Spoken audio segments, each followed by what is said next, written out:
Hi students, నేను ఈ వీడియోలో class AB push pull power amplifier ఇంకా డిఫరెంట్ పవర్ యాంప్లిఫైయర్స్ ఎఫిషియన్సీ ఎలా ఉంటుంది ఏంటి అనేది నేను మీకు సింపుల్ గా క్లియర్ గా నీట్ గా ఎక్స్ప్లెయిన్ చేస్తాను. ఓకేనా? సో వీడియో లాస్ట్ వరకు చూడండి, ఎక్కడ స్కిప్ చేయకండి. మీకు అర్థమయ్యేలాగా సింపుల్ వర్డ్స్ లోనే నీట్ గా ఎక్స్ప్లెయిన్ చేస్తాను. సో ఫస్ట్ వచ్చేసి working of class AB push pull power amplifier. So class AB amplifier is a combination of class A ఇంకా క్లాస్ బి అన్నమాట. సో క్లాస్ ఏలో మనకి లో ఎఫిషియన్సీ ఉంటుంది, క్లాస్ బి లో మనకి క్రాస్ ఓవర్ డిస్టార్షన్ ఉంటుంది. So crossover distortion అంటే ఏంటంటే క్లాస్ బి లో బోత్ ట్రాన్సిస్టర్స్ అనేవి ఆఫ్ లో ఉంటాయి అనమాట at the same time. So దీని వల్ల ఏమవుతుందంటే ఎప్పుడైతే సిగ్నల్ అనేది మనకి పాజిటివ్ టు నెగిటివ్ స్విచ్ అవుతుందో ఒక గ్యాప్ అనేది క్రియేట్ అవుతుంది అనమాట. దాన్ని మనం క్రాస్ ఓవర్ డిస్టార్షన్ అంటాం. So in class B both transistors are off at the same time during signal change from positive to negative. These creates a gap in the output waveform called crossover distortion. So ఈ problem ని solve చేయడానికి class AB అనేది use చేస్తున్నాం అనమాట. So ఈ class ఏబిలో ఏంటంటే transistors అనేవి more than half cycle 1 bit more than conduct చేస్తుంది అనమాట. అంటే ఇప్పుడు హాఫ్ సైకిల్ ఉంటుంది కదా, హాఫ్ సైకిల్ కంటే కొంచెం ఎక్కువ కండక్ట్ చేస్తుంది. సో వన్ ట్రాన్సిస్టర్ అనేది ఆఫ్ అయ్యే ముందే ఇంకొక ట్రాన్సిస్టర్ అనేది కండక్ట్ అవ్వడం స్టార్ట్ చేస్తుంది అనమాట.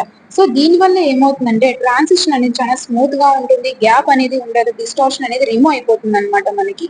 సో ఇక్కడ మీకు డయాగ్రామ్ కనిపిస్తుంది కదా, input step up transformer use చేస్తున్నాము, step output step down use చేస్తున్నాము. సో స్టెప్ అప్ అంటే ఏంటి, ఇక్కడ మనకి వోల్టేజ్ అనేది ఇంక్రీజ్ అవుతుంది. సో మనకి సెకండరీ వైండింగ్ దగ్గర ఏమవుతుందంటే వైండింగ్స్ అనేవి ఎక్కువగా ఉంటాయి.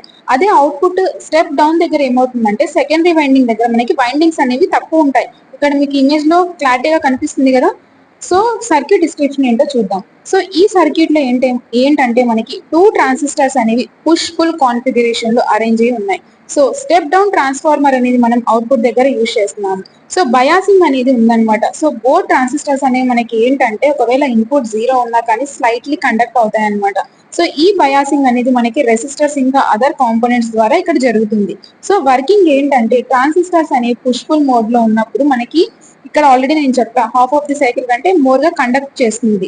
ఎప్పుడైతే ఇన్పుట్ అనేది పాజిటివ్ అవుతుందో వన్ ట్రాన్సిస్టర్ కండక్ట్ అవుతుంది, ఎప్పుడైతే ఇన్పుట్ అనేది నెగిటివ్ అవుతుందో అదర్ ట్రాన్సిస్టర్ కండక్ట్ అవుతుంది. సో బోత్ స్లైట్లీ ఆన్ అవ్వడం వల్ల ఈ స్విచ్చింగ్ దగ్గర ఎలాంటి గ్యాప్ అనేది మనకి అవుట్పుట్ లో ఉండదు అనమాట.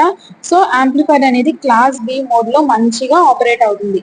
సో దీని యొక్క ఎఫిషియన్సీ ఏంటంటే బెటర్ ఎఫిషియన్సీ ఉంటుందన్నమాట క్లాస్ ఏ కంటే, ఇంకా డిస్టార్షన్ అనేది చాలా తక్కువగా ఉంటుందన్నమాట class B. So efficiency around 50-60% ఉంటుంది. సో క్లాస్ ఏబి యాంప్లిఫైర్స్ అనేవి మనం ఆడియో యాంప్లిఫైర్స్ ఇంకా పవర్ యాంప్లిఫికేషన్ సిస్టమ్స్ లో యూజ్ చేస్తాము. సో నెక్స్ట్ వచ్చేసి different types of power amplifiers లో ఎఫిషియన్సీ ఎలా ఉంటుంది ఏంటి అనేది చూద్దాం. సో క్లాస్ ఏ లో మనకి 25% ఉంటుంది అనమాట. దీని యొక్క క్యారెక్టరిస్టిక్స్ వచ్చేసి కంటిన్యూస్ కండక్షన్ ఉంటుంది, హై లీనియారిటీ ఉంటుంది, ఇంకా లో ఎఫిషియన్సీ ఉంటుంది. సో క్లాస్ బి లో ఏంటంటే ఎఫిషియన్సీ రేంజ్ అనేది 70-78% ఉంటుంది అనమాట.